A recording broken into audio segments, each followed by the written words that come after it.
Hey guys, welcome back to the channel. The TMax here. I vlog about language, culture, and travel, and I just came off an amazing 90-day trip all around Italy. I was doing so much stuff that I ended up posting twice a week instead of the normal once every Thursday because there was just so much content, so many amazing things that I had to share with you all. And thank you all for joining me on that journey. Thank you for all your comments and your likes and sharing. I really appreciate that. And so after living in Italy for 90 days this year plus 90 days last year, I've come up with a list of the good, the bad, and the ugly. 10 observations about life in Italy.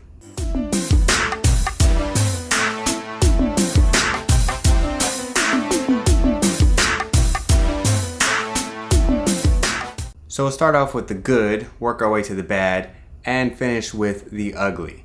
And if you've been following my channel for any period of time, you know how I feel about a certain thing in Europe. That is the ugly in this video. Leave a comment below, do you know what that ugly thing is? So first, you can't talk about Italy and not mention the food. The food was amazing. I ate all of it. I didn't gain any weight because I was walking everywhere and doing a lot of hiking and cliff diving and swimming and a lot of physical activities, so that helped keep my weight in check.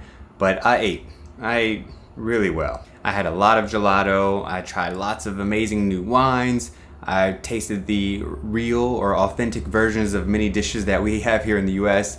And having been back, I've been to an Italian restaurant and it doesn't compare.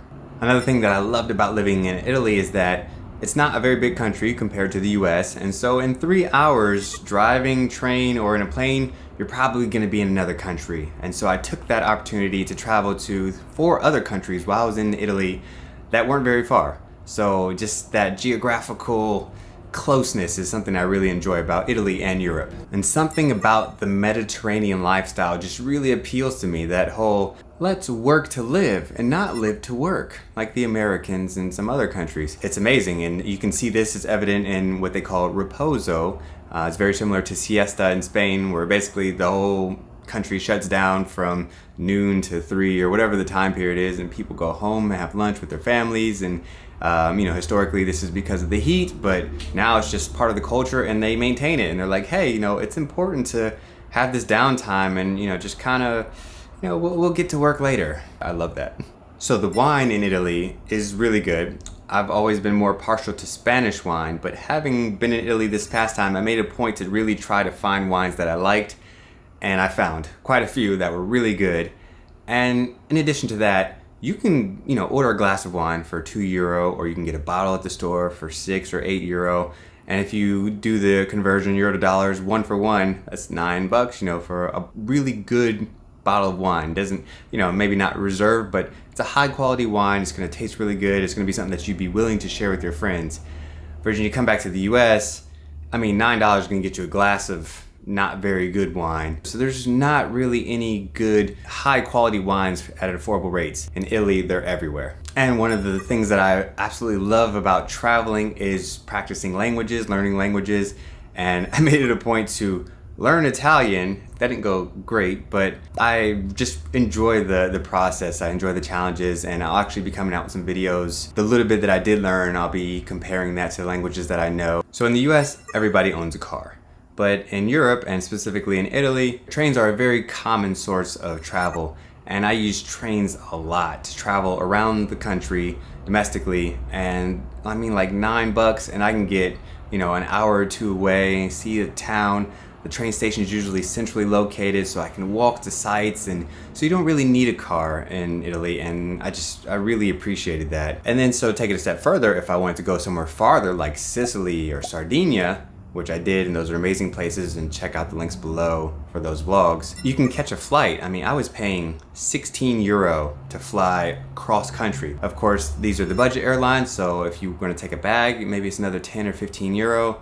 But the prices are night and day. I'm flying up to Jersey from Tampa, and I'm paying like $500 round trip without bags. All right, so we've made it to the bad portion of the video. What do you think the bad are? My parents live in Italy, and so we were told that when we recycle, you have to wash out your recyclables, or they won't take them, they'll reject them, or you'll get a fine or something like that. So I don't know if this is true for the local Italians, but the Americans in Italy will wash out their recyclables.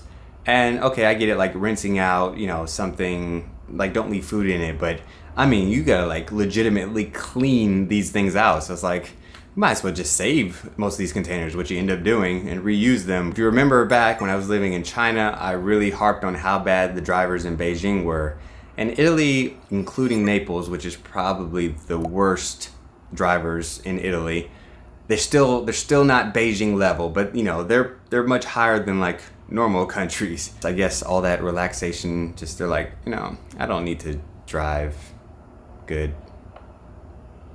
So, did you guess the ugly? If you know me well enough, you will know that it is cigarettes. Oh my goodness, how can Europe and Italy just, they seem so advanced and they got it all together in so many ways, and then how are cigarettes still a thing? I mean, this just blows my mind. And there's nothing worse than seeing a beautiful Italian woman, you're like, oh, I'm gonna go say, you know, buongiorno. And then she pulls out a cigarette and I'm like, I'm not going there, I'm gonna go the other way. That's beating a dead horse on this channel, and I'm gonna continue to beat that horse until the whole world changes. So that's the good, bad, and ugly about my trip and living in Italy.